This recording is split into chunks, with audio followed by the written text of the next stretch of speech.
মেয়েরা যখন বাড়ির বউ হয়ে কারোর বাড়িতে যায় তখন দুটি পরিবারের মিলন হয়। আর এই দুটি পরিবারও তাদের মনের মধ্যে অনেক আশার মালা গাঁথা শুরু করে দেয়। কিন্তু যাকে নিয়ে দুটো পরিবারের মিলন হচ্ছে তাকে নিয়ে ভাবে শুধুমাত্র তার পরিবার।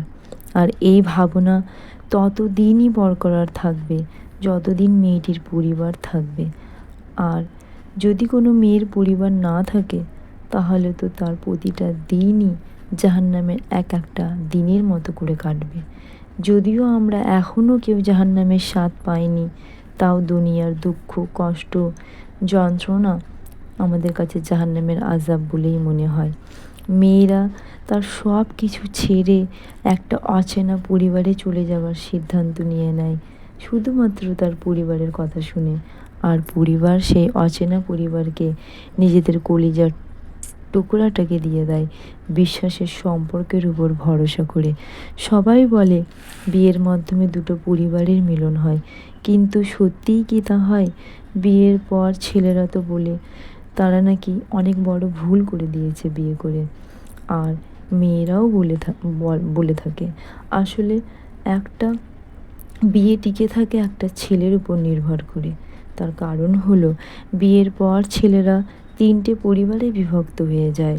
তার মধ্যে ছেলের মা, ভাই, বোন হলো তার আসল পরিবার, আর বাড়ির বউ হলো অপশনাল পরিবার। ছেলেরা কোনো দিনই বাড়ির বউদের পরিবারের সদস্য হিসেবে মনে করে না। যদি মনে করত তাহলে বউকে নিয়ে সংসারে কোনো দিনও অশান্তি হতো না। আর ভুলবশত যদি অশান্তি হয়েই যায় তাহলে সেই অশান্তি নিজেদের বাড়িতেই রাখতো। বাড়ির বউয়ের বাপের বাড়ির লোকজনকে ডাকার প্রয়োজন পড়তো না। আবার বাড়ির বউয়ের ছোটোখাটো ভুল খামতি হওয়া প্রতিবেশীদের কাছে ডেকে ডেকে বলারও প্রয়োজন পড়তো না। বাড়ির বউ তো তাদের বাড়ির সম্মান, তাদের বাড়ির গর্ব। তাহলে এভাবে কিছু হলেই তাকে অসম্মান কেন করা হয় পাঁচজনের সামনে? একটা মেয়ে তার সবটা ছেড়ে সেই পরিবারে আসছে একটু ভালোবাসা, ভালো ব্যবহার, একটু সম্মান পাওয়ার উদ্দেশ্যে, কিন্তু তারা কি তা পায়? তার আগমনে নাকি এই ঘর জাহান্নাম হয়ে গেল, সে নাকি এই শান্তি ঘরে অশান্তির সৃষ্টিকারী, এই সমস্ত উপাধিই তারা পেয়ে থাকে। যখন বাড়ির বউয়ের কারণে সংসারে শান্তি শৃঙ্খলা বজায় থাকে তখন বাড়ির বউ খুবই ভালো থাকে, প্রশংসায় পরিবারের সবাই পঞ্চমুখ। আর যখন তার কারণে কোনো রকম অশান্তি এসে পড়ে, ভুল বোঝাবুঝির কারণে কিংবা রাগ অভিমানের পাল্লা ভারী হওয়ার কারণে, তখন শ্বশুরবাড়ির লোকজন বাপের বাড়ির লোকজনকে ডাকতে বাধ্য হয়ে যায়। তার বাপের বাড়ির লোকজনের কারণে অশান্তিটা হয়, সেই কারণেই বোধহয় তখন বাড়ির বউয়ের সাথে আর কারোর কোনো সুসম্পর্ক বজায় থাকতেই পারে না।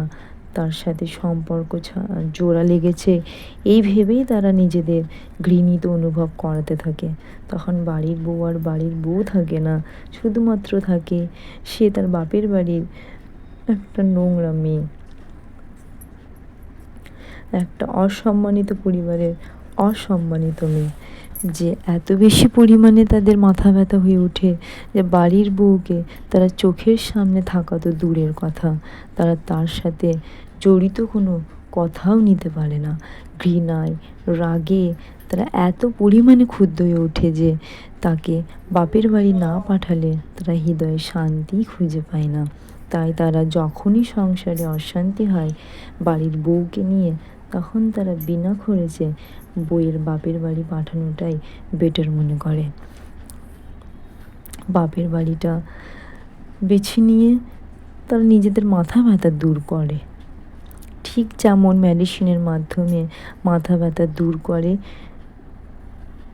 ঠিক ওইভাবেই তারা হৃদয়ে শান্তি ফিরিয়ে আনার উদ্দেশ্যে বাড়ির বউদের বাপের বাড়ি পাঠিয়ে দেয়। যতদিন না তাদের মাথা ব্যথা সেরে ওঠে ততদিন পর্যন্ত সে মাথা ব্যথাকে তারা বাপের বাড়িতেই রেখে দেয় এবং ফোন করে কিংবা কোনো রকম যোগাযোগের মাধ্যমে সে কেমন আছে এটা জানারও প্রয়োজন বোধ মনে করে না। তার মধ্যে বাঁচার ইচ্ছাটুকু বেঁচে আছে, নাকি সেটাও নেই, নাকি সে মারা গেছে, তা জানার তাদের প্রয়োজনই মনে হয় না। আবার যদি মাথা ব্যথা সেরে ওঠে তাহলেই, নয়তো নয়। মাথা ব্যথা যখন সেরে উঠবে তখন দুটো একটা যোগাযোগের মাধ্যমে তারা চেষ্টা করবে।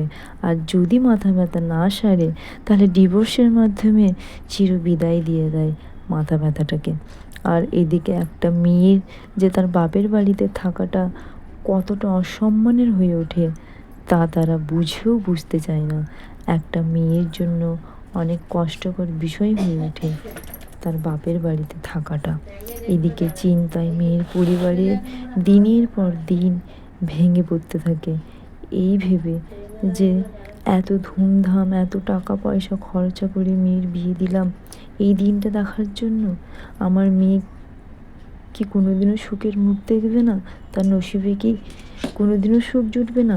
আর এদিকে মেয়ে না পারে আগের মতো নিজের পরিবারের সাথে খোলামেলা হয়ে মিশতে, না পারে এদিক ওদিক বন্ধুবান্ধব ভাই বোনদের সাথে ঘুরতে যেতে, না পারে মন ভরে কারোর সাথে কথা বলতে, মন খুলে কারোর সাথে কথা বলতে, না পারে মন ভরে খেতে, না পারে কাউকে মনের কথা খুলে বলতে, না পারে অঝরে কাঁদার মাধ্যমে সমস্ত দুঃখ যন্ত্রণা ভুলে যেতে। সে শুধুমাত্র এই আতঙ্কেই থাকে তার এই উদাসীন মুখটা তার আত্মীয় স্বজন, তার প্রতিবেশীদের কাছে বয়ান করছে না তো যে সে আগের একগাল হাসি নিয়ে এই বাড়িতে আসেনি, দু চোখ ভরা জল নিয়ে এই বাড়িতে এসেছে, তার পরিবারের বোঝা হয়ে এসেছে। মেয়েদের নিজেদের বাড়ি বলে কি সত্যিই কিছু হয় না?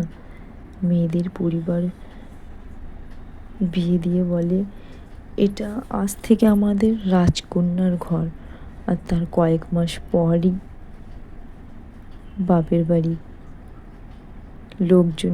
লোকজনকে ডেকে বলা হয়, নিয়ে যান আপনাদের মেয়েকে দুদিনের জন্য। সেই জন্য অনেক মেয়ে জীবনের এই ঘরের লড়াইয়ে হেরে গিয়ে আল্লাহ পাককে সাক্ষী রেখে এই দুনিয়ায় চিরবিদায় নিয়ে নিয়েছে।